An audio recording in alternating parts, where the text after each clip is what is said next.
నమస్కారం S channel news కి స్వాగతం. ఈనాటి వార్తా విశేషాలు. 2047 కల్లా ప్రపంచంలోని భారతదేశాన్ని శక్తివంతమైన ఆర్థిక దేశంగా తీర్చిదిద్దేందుకు ప్రధాని మోదీ కృషి చేస్తున్నారని ఎంపీ కేశినేని శివనాథ్ చిన్ని ప్రకటించారు. మోడీ నాయకత్వంలో దేశం అన్ని రంగాలలో దృఢంగా తయారవుతుందని చెప్పారు. విజయవాడ రైల్వే ఆడిటోరియంలో పోస్టల్ సర్కిల్ ఆధ్వర్యంలో మంగళవారం నిర్వహించిన ప్రధానమంత్రి రోజ్గార్ మేళా ట్రాంచ్ 1 ఫేజ్ 2 కార్యక్రమానికి ముఖ్య అతిథిగా ఎమ్మెల్యే బోండా ఉమామహేశ్వరరావుతో ఎంపీ కేశినేని శివనాథ్ కలిసి పాల్గొన్నారు. ఈ కార్యక్రమంలో ఎంపీ చిన్ని మాట్లాడారు. విద్య, వైద్య, పారిశ్రామిక రంగాలతో పాటు ముఖ్యంగా డిఫెన్స్ రంగంలో మన దేశం మరింత దృఢంగా ప్రధానమంత్రి మోదీ నాయకత్వంలో కానుందని తెలియజేశారు. వికసిత్ భారత్ అనే నినాదంతో దేశాన్ని ముందుకు తీసుకువెళ్లి ప్రపంచంలో అగ్రగామి ఆర్థిక శక్తి చేయాలనే తలంపుతో ఎన్నో కార్యక్రమాలు యువత కోసం ప్రవేశపెట్టారని అన్నారు. ప్రపంచంలో భారతదేశాన్ని 2047 కల్లా ఒక శక్తివంతమైన ఆర్థిక దేశంగా తీర్చిదిద్దుతున్నారన్న ఆశాభావం వ్యక్తం చేశారు. ఎమ్మెల్యే బోండా ఉమామహేశ్వరరావు మాట్లాడుతూ ప్రధానమంత్రి నాయకత్వంలో దేశంలో పలు రంగాలు దృఢంగా తయారవుతున్నాయని తెలియజేశారు. అనంతరం సెంట్రల్ గవర్నమెంట్ ఉద్యోగాలు సాధించిన మొత్తం 185 మందికి నియామక పత్రాలు అందజేయడం జరిగింది. కార్యక్రమంలో Vijayawada regional post master general Devireddy Sridharmurthy, Andhra Pradesh chief post master general K Prakash, railway DRM Narendra Anandarao Patil, BSNL manager M Seshachalam పాల్గొన్నారు. గౌరవ ప్రధాని నరేంద్ర మోడీ గారి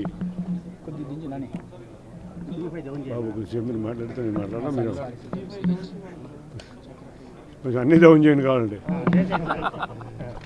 ఇవాళ మన ప్రధానమంత్రి గౌరవ ప్రధానమంత్రి నరేంద్ర మోడీ గారి ఆధ్వర్యంలో గత 3 సంవత్సరాల నుంచి జరుగుతున్న రోజ్గార్ మేళాలో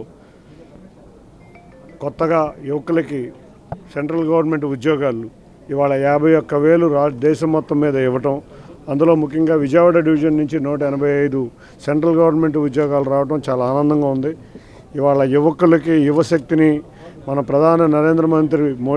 ప్రధానమంత్రి నరేంద్ర మోడీ గారు యువశక్తిని యువ భారత్ చేయటంలో భాగంగా అగ్రగామి దేశంగా భారతదేశాన్ని చేయటంలో భాగంగా ఇవాళ వారు చేసుకున్న ఎన్నో పథకాలు ఇవాళ ఎంఎస్ఎంఈ స్కీమ్స్ కానీ, అంతేగాని రోజ్గార్ మేళా కానీ, అంతేకాకుండా skill development of India programme కానీ నిన్నే చూసాం. వడోదరాలో ఇవాళ ఎయిర్ క్రాఫ్ట్ మ్యానుఫ్యాక్చరింగ్ యూనిట్ని కూడా ప్రారంభించడం జరుగుతుంది టాటా వారి ఆధ్వర్యంలో. కాబట్టి ఇటువంటి ఎన్నో కార్యక్రమాలు చేసి యువ భారత్ని ముందుకు తీసుకెళ్ళి ఆ విధంగా దేశాన్ని 2047లో బలమైన ఆర్థిక శక్తిగా ప్రపంచంలోనే మేటి ఆర్థిక శక్తిగా రూపొందించడంలో వారు ఎన్నో కార్యక్రమాలు రూపొందించారు. వాటి కార్యక్రమాల కారణంగానే ఎంతోమంది యువకులకి కేంద్ర ప్రభుత్వంలో కూడా ఉద్యోగాలు వస్తున్నాయి. ఇందాకే వారి సందేశం విన్నాం. ఇన్ఫ్రాస్ట్రక్చర్లో కానీ, హెల్త్లో కానీ, అట్లాగే ఎయిర్పోర్ట్స్లో కానీ, ఎడ్యుకేషన్లో కానీ, ముఖ్యంగా డిఫెన్స్ రంగంలో ఇటువంటి ఎన్నో రంగాల్లో కొత్తగా యువ భారత్ వాళ్ళు ఎంతోమంది మన భారతీయ పారిశ్రామికవేత్తలు ఎన్నో పరిశ్రమలు స్థాపిస్తున్నారు. ఆ విధంగా ఎన్నో అవకాశాలు వచ్చి భారత అగ్రగామికి వెళ్ళడంలో ముందుండే విధంగా చేస్తున్న ప్రధాని నరేంద్ర మోడీ గారికి ధన్యవాదాలు తెలుపుకుంటున్నాను. దేశం నరేంద్ర మోడీ గారి ఆధ్వర్యంలో ఎన్డీఏ 3 గవర్నమెంటు పూర్తిగా ఒకవైపు దేశంలోని ఇన్ఫ్రాస్ట్రక్చరు అభివృద్ధి, రోడ్డు, రైల్వేసు, పోర్ట్లు, అలాగే ఎయిర్పోర్ట్సు, ఇదే కాకుండా దేశంలోని యువతకి ఉద్యోగ ఉపాధి అవకాశాలు పెద్ద ఎత్తున చేయటమే కాకుండా ఎంఎస్ఎంఈ సెక్టార్ని పూర్తిగా ప్రభుత్వ ఆర్థిక సహాయంతో పెద్ద ఎత్తున మరి ఎంఎస్ఎంఈ సెక్టార్లో కూడా లోన్లు ఇవ్వటం కానీ, ముద్రా లోన్లు ఇవ్వటం కానీ, వికసిత్ భారత్ వైపు దేశం దూసుకెళ్ళటానికి వాళ్ళ నరేంద్ర మోడీ గారి నాయకత్వంలో అన్ని రకాలుగా దేశం ముందుకెళ్తూ ఉంది. ఈరోజు 51,000 మందికి మరి ఉద్యోగాలు ఇవ్వటం అంటే గతంలో ఎప్పుడు చూడలే ఇలాంటి పరిణామాలు. ఒకే రోజు 51,000 మందికి నియామక పత్రాలు ఇవ్వటం, దాంట్లో ఆంధ్రప్రదేశ్లో దాదాపు 161 మందికి అనేక సెంట్రల్ గవర్నమెంట్ సంస్థలు ఇవ్వటం అనే సంతోషం. దాంట్లో మన రాష్ట్రంలో పిల్లలందరికీ కూడా మరి పెద్ద ఎత్తున ఉద్యోగ అవకాశాలు వచ్చినాయి. వాళ్ళందరికీ శుభాకాంక్షలు తెలియజేస్తూ ఉన్నాం. ఇలాంటి మరిన్ని అవకాశాలు ఎన్డీఏ 3 గవర్నమెంట్లో పేద వర్గాలకి, చదువుకున్నటువంటి మగపిల్లలు కానీ ఆడపిల్లలు కానీ వస్తాయని ఖచ్చితంగా 2047కి ప్రపంచంలోనే మేటిగా విజయవాడలో సిబ్బంది కోసం రన్ ఫర్ యూనిటీ ప్రచారం అండ్ విజిలెన్స్ సెమినార్ యొక్క నక్షత్ర సహకారాలను గుర్తించడానికి Bharat Ratna Shri Sardar Vallabhbhai Patel the iron man of India in ఆధునిక భారతదేశాన్ని దక్షిణాన్ని ఏర్పరుస్తుంది. Central railway Vijayawada division run for unity campaign నిర్వహించారు. ఈ రోజు అంటే 29 October 2024 Vijayawada railway station Shri Narendra A Patil division railway manager Vijayawada division తో పాటు ప్రచారాన్ని కొనసాగిస్తున్నారు. ఆర్పీఎఫ్ సిబ్బంది, పాఠశాల విద్యార్థులు మరియు స్క్వాడ్స్ అండ్ గైడ్స్ వాలంటీర్లు Sri PA Edwin, ADRM infrastructure Sri Srinivasarao Konda ADRM కార్యక్రమంలో పాల్గొన్నారు.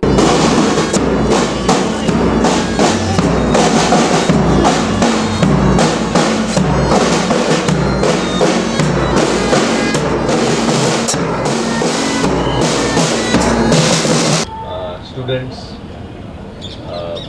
RPF members and Bharat Scout and Guide and the passengers also who might be present here. Today we will be celebrating the birth anniversary of one of the most loved leader of India, Sardar Patel. We all of us know that Sardar Patel has been instrumental in integration of India after the disintegration done by the British in 1947, and he was instrumental in persuading all the princely states to join the Indian Union. That is why we celebrate his birth anniversary as a National Unity Day, Rashtriya Ekta Divas. Unfortunately, Sardar Patel had an early demise immediately after our independence, and he was not even there for the first general elections which happened during 1951. Before that, we lost our beloved son of the soil. Today, his principles and his values should be read by all the students and even by our railway employees. I will urge all the citizens of India also to know what he stood for. He stood for the national integration, he stood for the national unity. He wanted the people of India to be united and standing behind our nation as a unified force. We all should remember this. We should read his life history and take inspiration from him. If we are able to do that, that will be a true tribute to this one of the greatest leaders of modern India. కూటమి ప్రభుత్వ ధోరణి మంచి ప్రభుత్వంలో లేదని, ముంచే ప్రభుత్వంలో ఉందని YCP NTR జిల్లా అధ్యక్షుడు దేవినేని అవినాష్ విమర్శనాస్త్రాలు సంధించారు. దీపావళి కానుకగా ప్రజలకి ముందుగానే కూటమి ప్రభుత్వం కరెంటు షాక్ ఇచ్చిందని తెలియజేశారు. నాడు అధికారంలోకి వస్తే కరెంటు ఛార్జీలు పెంచబోమన్న నారా చంద్రబాబు నాయుడు ఇప్పుడు కరెంటు ఛార్జీలు పెంచి ప్రజలకి చేస్తున్న మంచి ఇదేనా అని ప్రశ్నించడం జరిగింది. నెలకొక వివాదం తీసుకువచ్చి రాజకీయాలు చేస్తున్నారని, డైవర్షన్ పాలిటిక్స్ పై పెట్టిన శ్రద్ధ ప్రజా సంక్షేమంపై పెడితే బాగుంటుందని అన్నారు. వైసీపీ అధికారంలో ఉన్నప్పుడు అనేక అభివృద్ధి సంక్షేమ కార్యక్రమాలు చేశామని, రిటైనింగ్ వాల్ కట్టిన గొప్పతనం అప్పుడు తెలియకపోయినా 12 లక్షల క్యూసెక్ల వరద కృష్ణానదికి వచ్చినప్పుడు తెలిసిందని తెలియజేశారు. వరదల సమయంలో అయినా, పథకాలు రానప్పుడు అయినా జగన్ అంటే బాగుండేదని ప్రజలు తలుచుకుంటున్నారని అన్నారు. కూటమి హయాంలో డ్రగ్స్, గంజాయి, రేపులు, అత్యాచారాలు పెరిగిపోయాయని, కాల్ మనీ, సెక్స్ రాకెట్లు, అధిక వడ్డీలు వసూలు చేసే కాల్ నాగులు కూటమి హయాంలో మళ్లీ పుట్టుకొచ్చారని ఆరోపించడం జరిగింది. ఛార్జీలు తగ్గించకపోతే ప్రజలు పోరాటాలకి సిద్ధమవుతారని హెచ్చరించారు. చెత్త పన్ను ఏ ప్రభుత్వంలో వచ్చింది? చంద్రబాబు నాయుడు 2014-19లో ఆ రోజు వాళ్ళకి కేంద్ర ప్రభుత్వం ఉన్న స్నేహంతో చెత్త పన్ను వాళ్ళు అమలుపరచడం జరిగింది. అదే మేము కంటిన్యూ చేస్తాం జరిగింది. కానీ వాళ్ళు 5 సంవత్సరాలు ఏ అబద్ధ ప్రచారాలు చేశారు? చెత్త పన్ను మేమే పెంచామని, మేమే తీసుకుంటున్నామని చెప్పి అబద్ధ ప్రచారాలు చేశారు. ఈరోజు గుట్టుపాటి రవి చెప్పింది గారు అదే. అంటే మా మీద నిందలే, కేవలం మా మీద నిందలు వేసి అబద్ధాలు చెప్పి ఈ రోజు గారే జగన్మోహన్ రెడ్డి గారి కారణం. నిద్రపోతున్నా వాళ్ళు జగన్మోహన్ రెడ్డి గారికి గుర్తొస్తున్నారు, అన్నం తింటున్నా జగన్మోహన్ రెడ్డి గారికి గుర్తొస్తున్నారు. జగన్మోహన్ రెడ్డి గారిని ఎట్టి పరిస్థితుల్లో డీగ్రేడ్ చేయాలి, ఆయన డీగ్రేడ్ చేస్తేనే మాకు భవిష్యత్తు అనే విధంగా ఈరోజు కూటమి ప్రభుత్వం ఉంది. కాబట్టి ఈరోజు దగ్గినా తుమ్మినా దాని జగన్మోహన్ రెడ్డి గారి కారణం అంటే ప్రజానికం ఎవరు నమ్మే పరిస్థితిలో లేరు. మీరేం చెప్పారు అధికారంలోకి వచ్చేటప్పుడు? తగ్గిస్తామని చెప్పారు కదా. కేంద్రం మీ ప్రభుత్వమే కదా, కేంద్రం మీ స్నేహితులే కదా, గాలిగారు దూరంతంతగా వాటేసుకుంటున్నారు కదా. మరి ఇంకెందుకు మా మీద బెదిరిస్తూ ఎందుకు? మీకు అంత దమ్ము ఉంటే, మీకు అంత ధైర్యం ఉంటే ఆ అగ్రిమెంట్లు మేము సంతకం పెట్టి మీరు తొలగించి మీరు కరెంట్ ఛార్జీలు తగ్గించండి. ఎందుకే చేతకాని మాటలని చెప్పని మేము అందరం చెప్తున్నాం. సోషల్ మీడియా పోస్టులపై వైసీపీ నేతల్ని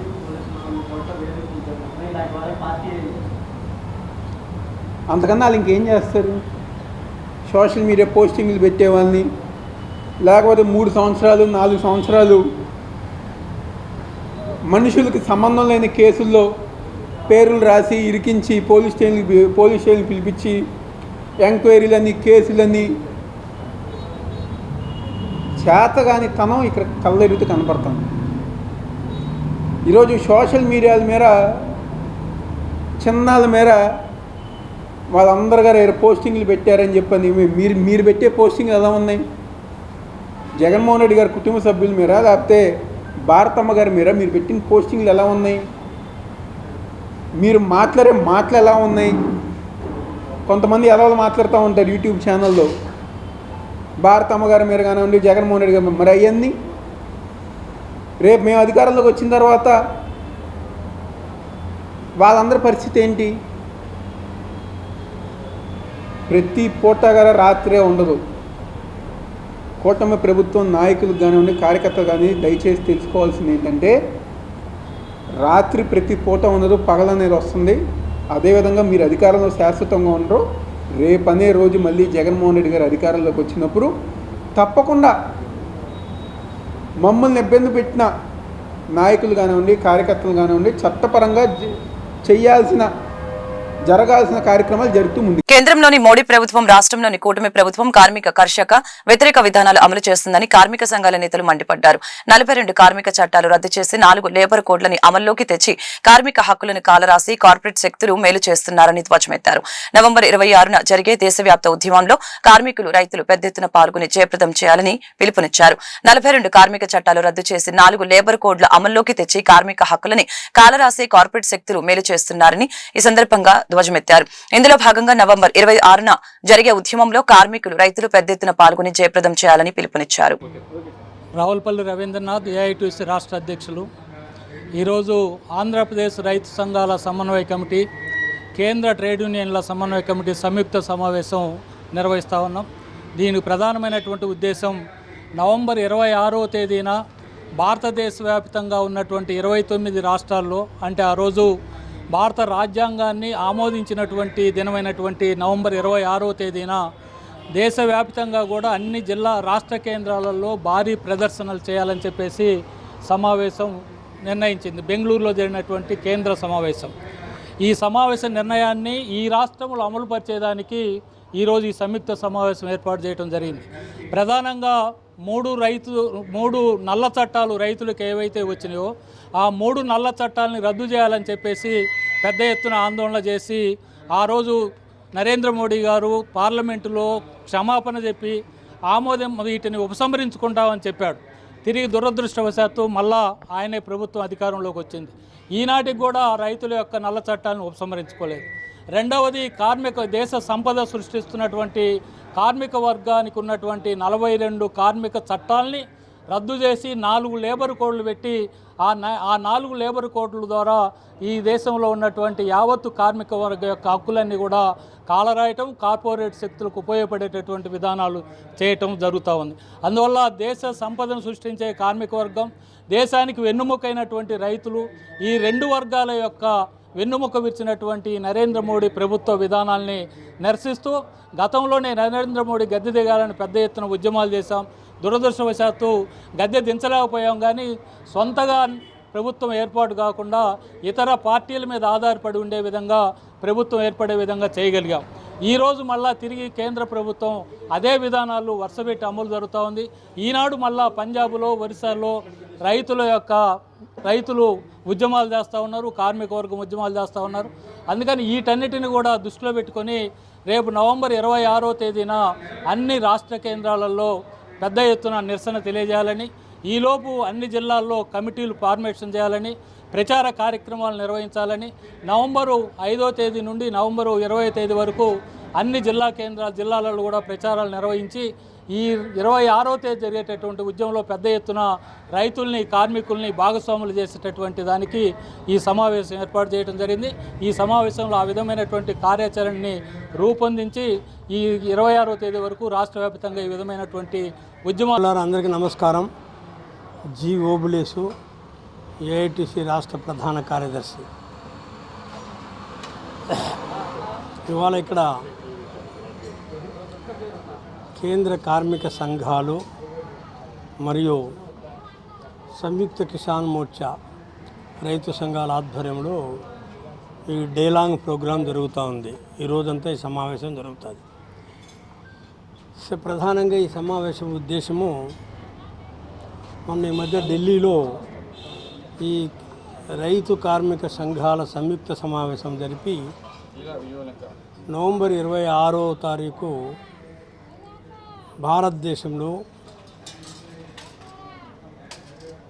రాజ్యాంగాన్ని ఆమోదించడానికి రాజ్యాంగ సభ ఏర్పాటు చేశారు. అది ఆమోదం పొందిన రోజు.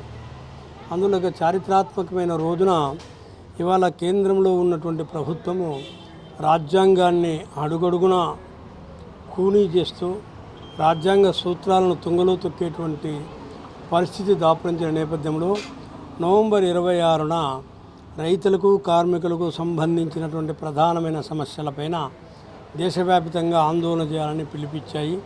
అందులో భాగమే ఇక్కడ ఇవాళ సమావేశం జరుగుతూ ఉంది. ప్రధానంగా ఇవాళ ప్రభుత్వ రంగ సంస్థలన్నింటినీ కేంద్ర ప్రభుత్వం ప్రైవేటీకరణ చేస్తూ ఉంది. లక్షల కోట్ల విలువ చేసేటువంటి ప్రజాధనాన్ని కార్పొరేట్ కంపెనీలకు అప్పజెప్తూ ఉంది. అంటే ఇది ఫ్యాసిస్టు చర్యల్లో ప్రధానమైనటువంటి లక్ష్యము, భాగము. ప్రజల యొక్క ఆస్తులను కార్పొరేట్ కంపెనీలకు అప్పజెప్పడం అనేటువంటిది ఒక ప్రధాన ఉద్దేశం. అందులో భాగమే ప్రభుత్వ రంగ సంస్థలన్నింటినీ ప్రైవేటు వ్యక్తులకు ఇచ్చేస్తున్నారు. మన విశాఖ స్టీల్ ప్లాంట్ కూడా అదే పద్ధతిలో నిలువునా దాన్ని గొంతు నలిమేసేటువంటి పరిస్థితి ఏర్పడింది. పైకి మాత్రం మాటలు ఉత్తుత్తై చెప్తున్నారు. ఇక రాష్ట్రంలో కూడా చంద్రబాబు నాయుడు అధికారంలోకి వచ్చేసి 5 నెలలు అయింది. వారానికి ఒకసారి కేబినెట్ సమావేశాలు నిర్వహిస్తున్నాడు, నిర్దేశం చేస్తున్నా అందరికీ అని చెప్పి ఆయన చెప్తున్నాడు. ఆయన చెప్తున్నట్లుగా ఆయన కీర్తనలు మనకు వినిపిస్తూ ఉన్నారు. ఇదంతా పచ్చి భోగస్ హంబగ్. ఒక రకంగా చెప్పాలంటే చంద్రబాబు నాయుడిని బలపరిచేటువంటి, కీర్తించేటువంటి వ్యక్తులు, శక్తులు, సాధనాలు ఏవైతే ఉన్నాయో ఇవన్నీ కూడా ప్రజల సమస్యలను పక్కదారి పట్టించడానికి కావాల్సిన ఎత్తుగడ వేసి దాంట్లో వాళ్ళు పబ్బం గడుపుకుంటూ ఉన్నారు. పుట్టికెక్కలేనమ్మ స్వర్గానికి ఎక్కిందని లోకేష్ అమెరికాకు పోయి పెట్టుబడుల వరద వెలువ తీసుకొని వస్తానంట. ఇక్కడ ఉన్నదాన్ని సరిగ్గా ఖర్చు పెట్టలేక, చేతగాక అన్నీ అస్తవ్యస్తమే. ఉచిత ఇసుక పాలసీ ఏమైంది? గబ్బు పట్టిపోయింది. మద్యం పాలసీ ఏమైంది? గబ్బు పట్టిపోయింది. ప్రభుత్వానికి రావాల్సిన ఆదాయాన్ని కూడా ప్రైవేటు వ్యక్తులకు పోయే ఏర్పాటు చేశారు. ఇప్పుడు ఏం చేశారు? నిత్యావసర ధరలు పెరిగి వరదలు, అతివృష్టితో ఇబ్బందులు పడుతున్న ప్రజలపై కూటమి ప్రభుత్వం విద్యుత్ భారాన్ని మోపేందుకు ప్రయత్నం చేయడం దుర్మార్గమని సిపిఐ జిల్లా కార్యదర్శి దోనేపూడి శంకర్ మండిపడ్డారు. కరెంటు బిల్లులు నియంత్రిస్తామని, సోలార్ పథకం ద్వారా బిల్లులు భారం తగ్గిస్తామని చెప్పిన కూటమి ప్రభుత్వం 44% బిల్లులు పెంచడం దేనికి నిదర్శనమని ఈ సందర్భంగా ప్రశ్నించారు. కరెంటు బిల్లులు నియంత్రిస్తామని, సోలార్ పథకం ద్వారా బిల్లులు భారం తగ్గిస్తామని చెప్పిన కూటమి ప్రభుత్వం 44% బిల్లులు పెంచడం దేనికి నిదర్శనమని ప్రశ్నించారు. ట్రాఫ్ ఛార్జీల భారాన్ని ప్రభుత్వమే భరించాలని ఆయన కోరారు. పెంచిన ట్రాఫ్ ఛార్జీల భారాన్ని ఉపసంహరించుకోవాలని కోరుతూ సిపిఐ జిల్లా సమితి ఆధ్వర్యాన అన్ని నియోజకవర్గ మండల కేంద్రాలలో విద్యుత్ సబ్ స్టేషన్ల వద్ద నవంబర్ 3న నిరసన చేపట్టాలని ఆయన పిలుపునిచ్చారు. దీపావళి కానుకగా ప్రజలపైన చంద్రబాబు నాయుడు గారి ప్రభుత్వం, కూటమి ప్రభుత్వం fuel and power purchase cost adjustment మాటున డిస్కమ్లు చెప్పాయని చెప్పి, రెగ్యులేటరీ కమిషన్ చెప్పిందని చెప్పి, ప్రజల నుంచి అన్ని అభ్యంతరాలు వచ్చినా కూడా విద్యుత్ ఛార్జీలు పెంచవద్దని చెప్పినా కూడా ఇవాళ ట్రూ అప్ ఛార్జీల పేరుతో 6,072 కోట్ల రూపాయల భారాన్ని వేయటాన్ని తీవ్రంగా నిరసిస్తున్నాం. అంతేకాకుండా 11,826 కోట్ల రూపాయలు భవిష్యత్తులో ఇంకా ట్రూ అప్ ఛార్జెస్ సర్దుబాటు చేయాల్సిన బాధ్యత ఉందని చెప్పేసి రాష్ట్ర విద్యుత్ శాఖ మార్చులు చాలా బాధ్యతగా చెప్పడాన్ని కూడా నిరసిస్తున్నాం. ఎన్నికల మేనిఫెస్టోలో ఏం చెప్పింది కూటమి ప్రభుత్వం? చంద్రబాబు నాయుడు గారు ఏం చెప్పాడు? నాణ్యమైన కరెంటును సప్లై చేస్తాం, సరసమైన ధరలకు కరెంటును సప్లై చేస్తాం, నియంత్రిస్తాం, ధరలను నియంత్రిస్తాం, విద్యుత్ ఛార్జీలు పెంచబోము, ప్రజలపైన వాగ్దానాలు చేయబోమని చెప్పినటువంటి చంద్రబాబు నాయుడు ఈ రోజున ఇది దేనికి నిదర్శనం? దేనికి నిదర్శనం అండి? 3 సంవత్సరాల క్రితం వాడుకున్నటువంటి కరెంటు మీద సర్దుబాటు ఛార్జీల పేరుతోటి ప్రజలపైన భారాలు వేయటం సబబా అని చెప్పేసి నేను తెలుగుదేశం ప్రభుత్వాన్ని ప్రశ్నిస్తున్నా, కూటమి ప్రభుత్వాన్ని ప్రశ్నిస్తున్నా. ఏం చేస్తున్నాడు పవన్ కళ్యాణ్ గారు? బీజేపీ ఏం చేస్తుంది కూటమిలో? కాబట్టి ఈ ప్రజలపై భారాన్ని నిరసించాలి ప్రతి ఒక్కరూ. ఎన్నికల మేనిఫెస్టోకి భిన్నంగా ఇవాళ ఈ ప్రభుత్వం వెళ్తుంది. ప్రజా సమస్యలపైన సిపిఐగా మా గలం ఎప్పుడూ కూడా నిరంతరం ప్రజల పక్షానే ఉంటుందనే దానికి ఈ రోజున మీ సందర్భంగా మేము పాత్రికేయ ప్రపంచం ద్వారా ప్రజలకు తెలియజేసేటువంటిది. తక్షణమే ప్రభుత్వం ఈ భారాన్ని భరించాలి, నష్టాన్ని భరించాలి. ప్రజలపై మోపిన 6,072 కోట్ల రూపాయల భారాన్ని, భవిష్యత్తులో మోపబోయే 11,826 కోట్ల రూపాయల భారాన్ని ప్రభుత్వమే భరించాలి. తక్షణమే ఈ జీవోని ఉపసంహరించాలని చెప్పేసి విజ్ఞప్తి చేస్తూ, పెంచిన దీపావళి కానుకగా పెంచిన విద్యుత్ డ్రాప్ ఛార్జీల సర్దుబాటు ఛార్జీల పెంపుదల నిరసిస్తూ నవంబర్ 3వ తేదీన ఎన్టీఆర్ జిల్లా వ్యాప్తంగా అన్ని విద్యుత్ సబ్స్టేషన్లు, వార్డు సచివాలయాల వద్ద నిరసనలు తెలియజేయవలసిందిగా పాత్రికేయ ప్రపంచం ద్వారా ప్రజలకు విజ్ఞప్తి. క్యూబాలో 1968లో ఫైడెల్ కాస్ట్రో చెగువేరా నాయకత్వంలో లాటిన్ అమెరికాలోని క్యూబాలో కార్మిక వర్గం రాజ్యం ఏర్పడింది. అమెరికా ఖండంలో సామ్రాజ్యవాదానికి పక్కలో బల్లెంలాగా నాటి నుంచి నేటి వరకు సామ్రాజ్యవాదానికి వ్యతిరేకంగా పోరాడుతున్న దేశం క్యూబా అని తెలిపారు. అమెరికా అధ్యక్షుడు కెనడీ 1960వ దశకంలో క్యూబాకు 90 కిలోమీటర్ల దూరంలోనే ఉన్నావు, సైన్యంలో చుట్టుముడతారని హెచ్చరించారు. ఫైడెల్ కాస్ట్రో అమెరికాకు కూడా 90 కిలోమీటర్లలోనే ఉన్నారు, జాగ్రత్త అని ధీటుగా హెచ్చరించారని అన్నారు. కార్యక్రమంలో సిఐటియు రాష్ట్ర కార్యదర్శి కె ఉమామేశ్వరరావు, దయ రమాదేవి, ఆర్వి నరసింహారావు, సిఐటియు రాష్ట్ర కోశాధికారి K Murthy, railway contract workers union Narasimhulu, CITU NTR జిల్లా అధ్యక్షులు ఏ వెంకటేశ్వరరావు, జిల్లా ప్రధాన కార్యదర్శి NCH Srinivas, Vijayawada central city అధ్యక్షులు కె దుర్గారావు, పశ్చిమ సిటీ కార్యదర్శి ఈవి నారాయణ, సిఐటియు జిల్లా నాయకులు ఎం సోమేశ్వరరావు, బాబురావు, సుబ్బారావు, ప్రవీణు, సీతారాములు, నగర నాయకులు, ముఠా వర్కర్స్ యూనియన్ అధ్యక్షులు బ్రహ్మయ్య, హాకర్స్ యూనియన్ అధ్యక్షులు Murali, Lakshman, auto workers union central city కార్యదర్శి హనుమంతరావు తదితరులు పాల్గొన్నారు.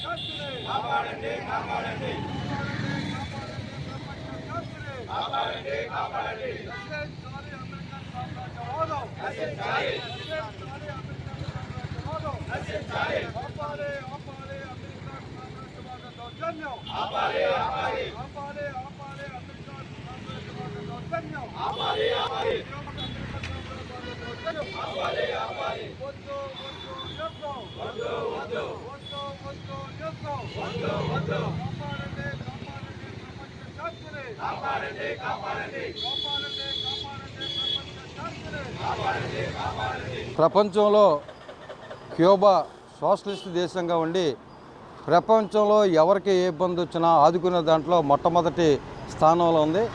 మన కరోనా నేపథ్యంలో 44 దేశాలకి వైద్యం అందించిన దేశం ఏదైనా ఉందంటే క్యూబా దేశం. అటువంటి దేశంపై అమెరికా సామ్రాజ్యవాదం ఈరోజు దాడులు చేసి బెదిరించి వాళ్ళకి ఆర్థిక ఆంక్షలు పెట్టి వాళ్ళకి తిండి లేకుండా చేయాలని చెప్పని చూస్తుంది. గతంలో అమెరికన్ సామ్రాజ్యవాదం ఈ రకంగా కుట్రలు పనితే ప్రపంచ దేశాలన్నీ కూడా క్యూబాకి మద్దతుగా నిలబడ్డాయి. అదే పద్ధతిలో రేపు 2 రోజుల్లో జరగబోయే చర్చల్లో కూడా ఇదే గుణపాఠం అమెరికా సామ్రాజ్యవాదానికి చెప్తారని చెప్పేసి అనేది ఈ సందర్భంగా తెలియజేస్తూ క్యూబాకి సంఘీభావంగా దేశవ్యాప్తంగా కార్మిక సంఘాలు ఇచ్చిన పిలుపులో భాగంగా ఈరోజు లెనిన్ సెంటర్ ధర్నా చౌక్లో CITU ఆధ్వర్యంలో ఈరోజు సంఘీభావ కార్యక్రమం చేయడం జరిగింది. ఎప్పటికైనా అమెరికా సిగ్గు తెచ్చుకొని గతంలో ఏదైతే తలవంపు జరిగిందో అమెరికాకి అదే తలవంపు జరగకుండా ఇవాళ క్యూబా పెట్టిన ఆంక్షలు ఎత్తివేయాలని చెప్పని CITUగా కోరుతున్నాం. ఈ వార్తలు ఇంతటితో సమాప్తం. మరొక బులెటిన్లో మళ్ళీ కలుద్దాం. నమస్కారం.